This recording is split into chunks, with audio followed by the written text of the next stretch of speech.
E depois de anos sendo atormentado pelos altos preços, a Venezuela perdeu o posto de inflação mais alta das Américas para a Argentina.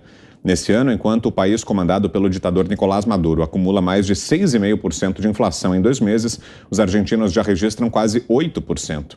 Antes das eleições de 2019, que decretaram a vitória de Alberto Fernandes, o presidente Jair Bolsonaro já havia alertado que, se a esquerda voltasse ao poder, o país iria caminhar para se igualar à Venezuela. Olha o que está acontecendo na Argentina agora. A Argentina está mergulhando num caos. A Argentina começa a trilhar o rumo da Venezuela, porque nas primárias, bandidos de esquerda começaram a voltar ao poder. Quem também registrou uma alta na inflação foi os Estados Unidos. Nos últimos 12 meses, o índice norte-americano foi igual ao dos argentinos e fechou em quase 8%, o maior nível em 40 anos. Fiuza.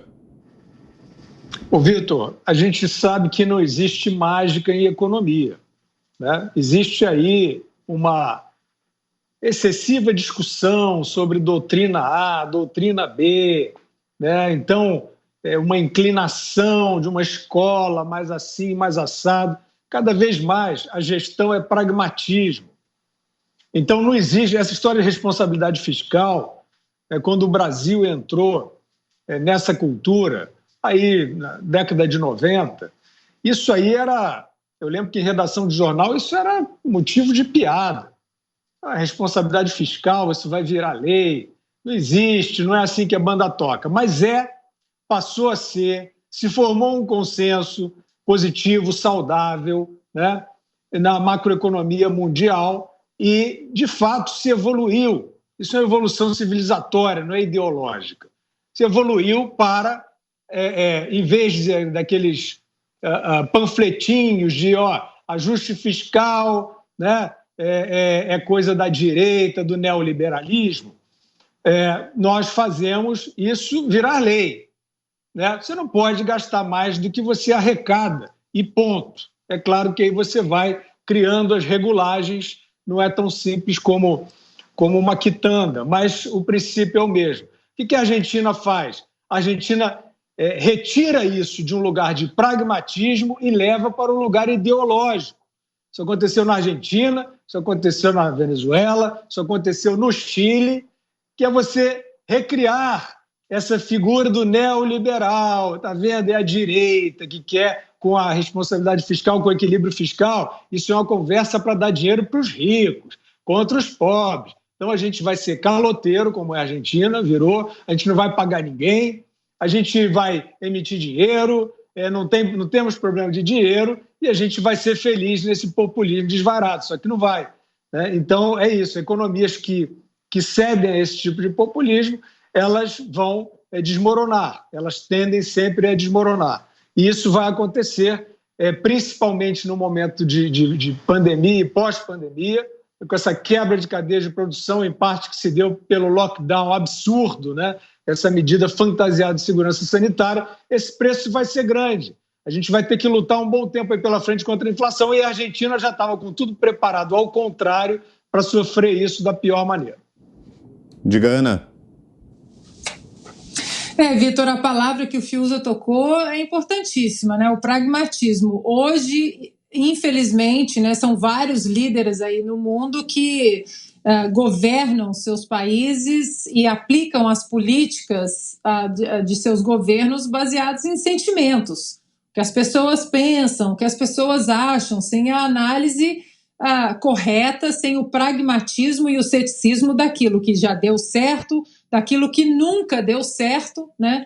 E dentro desse contexto, Vitor, não adianta, nós vamos falar durante muito tempo sobre Donald Trump, e eu falo com tranquilidade, Vitor, porque em 2016 eu não gostava de Donald Trump, eu torcia o nariz para Donald Trump, eu não gostava da sua retórica, eu não gostava da sua agressividade, eu não gostava da maneira como ele se comportava, como ele se comportou dentro dos debates do próprio Partido Republicano, né, nas primárias republicanas. E quando ele saiu das primárias republicanas para enfrentar Hillary Clinton, a gente ficava até com medo das declarações, dos debates, Mas assim que ele venceu, o que acontece? Por que eu virei a chave? Por causa das políticas, por causa das ações, por causa da reforma tributária, que incentivou aí um dos melhores números históricos da economia americana, né,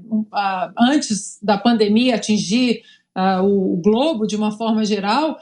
Então, Vitor, está faltando esse pragmatismo. Em maio de 2021, já vai fazer quase um ano, Donald Trump deu uma entrevista dizendo: sob a administração de Joe Biden, o galão da gasolina vai chegar a $7 e, obviamente, que ele foi motivo de chacota, riram, e agora aqui em Los Angeles o galão já passa aí, né, $7 em alguns lugares. Então, esse pragmatismo está faltando. Agora nós temos uma administração de Joe Biden, por exemplo, não, vamos sancionar a Rússia, vamos sancionar os russos, não vamos mais, por pressão, inclusive, de democratas e republicanos, não vamos mais comprar o petróleo da Rússia, mas vamos virar para onde? Para a Venezuela, que tem laços estreitos exatamente com a Rússia, para o Irã, que é inimigo aí da Arábia Saudita, que poderia, dentro desse contexto de escassez de petróleo, ajudar os Estados Unidos? Não, então é isso, Vitor. Temos que entender que o pragmatismo na política ele tem que ser o único norte. Você pode discordar da maneira como os políticos e os líderes eles engajam nos contextos todos, nos discursos das suas administrações. Mas, no final, o pragmatismo tem que ser a única bússola para conduzir políticas eficazes para cada país.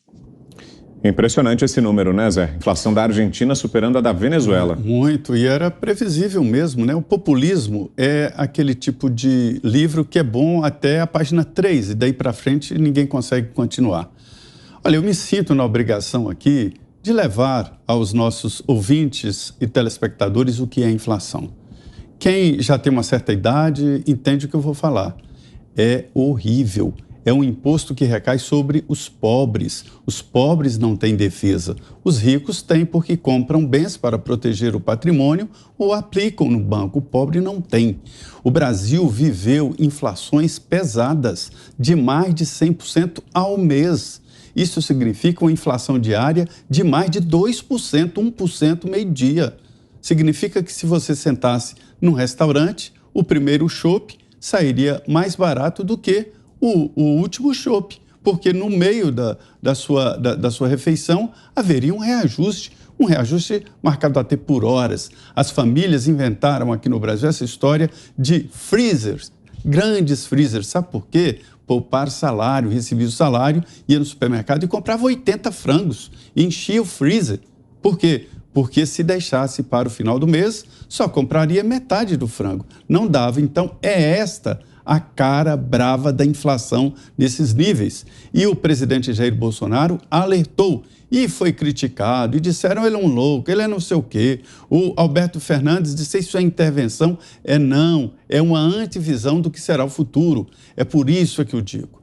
As eleições desse ano são muito importantes. Vão definir a próxima década, o futuro do seu filho, a escola do seu filho. É assim a política. E a Venezuela fez escola aqui no Cone Sul de como não deve fazer a coisa. Não dá certo, não deu certo. As pessoas estão passando fome na Venezuela. E a Argentina está a caminhos bem largos para chegar a ser uma Venezuela. Só falta a desintegração total da política. É por isso que eu vou repetir aqui. Eleição, meu amigo, é coisa séria. Diga, Marco.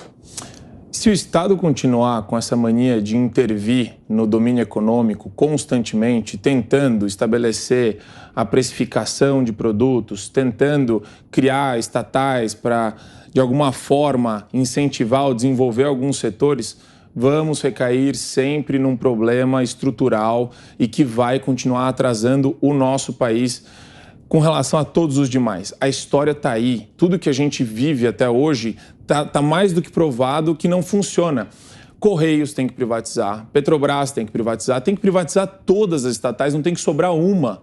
esse é um exemplo claro de uma mentalidade retrógrada. Esses dias eu tive um debate aqui na Jovem Pan com um professor da UFRJ.